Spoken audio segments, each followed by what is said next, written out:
ว่าเมื่อในอดีตอยู่ในสมัยนั้นมันผ่านเวลาไปตั้งเนิ่นตั้งนานคำว่าเพื่อนกันยังอยู่ในใจเสมอถึงมันผ่านไปแต่อยู่ในใจยังคิดถึงในห่วงคำหนึ่งเหตุการณ์ต่างๆเหล่านั้น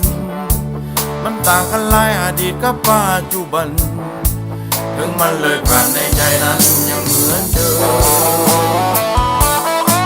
เกือบ30 ปีที่มันได้ผ่านพ้นมาจบการศึกษาทางมัธยมและอุดม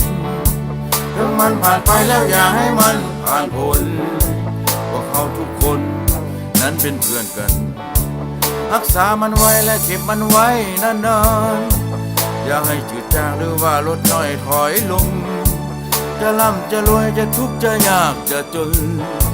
อยากให้ทุกคนจดจำเสี่ยววันคืนที่ผ่านจะเนิ่นนานจะยาวนานเพียงใดถ้าเพื่อนกันนั้นต้องเข้าใจอยู่แห่งหนใดจะอยู่ในใจเรื่อยมาสามัคคีคือมิตรภาพอย่าให้มันขาดต้องเก็บรักษาถ้าเพื่อนกันต้องช่วยเยียวยาอยู่ในเวลาที่เฮาล้มและพ่ายแพ้ห่วงใยและใส่ใจกันทุกคนเวลาอับจนหรือในยามอ่อนแอถ้าเพื่อนกันต้องเป็นเพื่อนแท้ทักแท้เจียว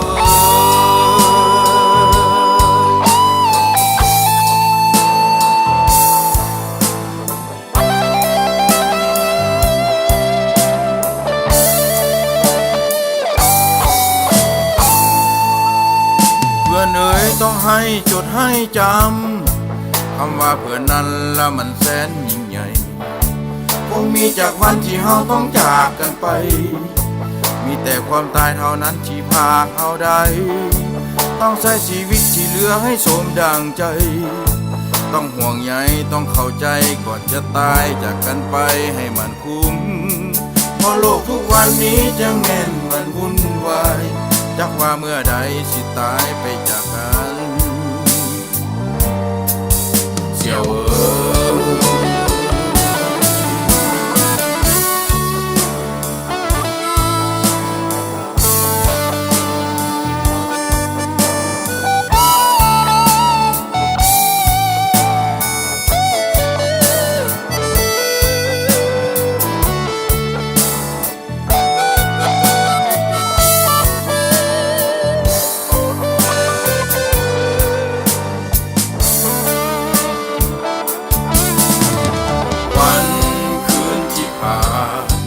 จะเนิ่นนานจะยาวนานเพียงใดถ้าเพื่อนกันนั้นต้องเข้าใจอยู่แห่งหนใดจะอยู่ในใจเรื่อยมาสามัคคีคือมิตรภาพอย่าให้มันขาดต้องเก็บรักษาถ้าเพื่อนกันต้องช่วยเยียวยาอยู่ในเวลาที่เฮาล้มและพ่ายแพ้ห่วงใยและใส่ใจกันทุกคนเวลาอับจนหรือในยามอ่อนแอถ้าเพื่อนกันต้องเป็นเพื่อนแท้ทักแท้เจียว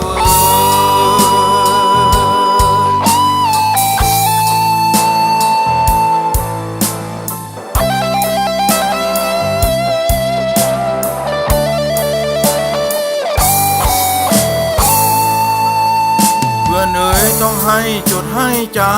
ำคำว่าเพื่อนนั้นละมันแสนยิ่งใหญ่คงมีจากวันที่เฮาต้องจากกันไปมีแต่ความตายเท่านั้นที่พาเขาได้ต้องใช้ชีวิตที่เหลือให้สมดังใจต้องห่วงใยต้องเข้าใจก่อนจะตายจากกันไปให้มันคุ้มเพราะโลกทุกวันนี้จะแม่นมันวุ่นวายจักว่าเมื่อใดสิตายไปจากกันเสี่ยว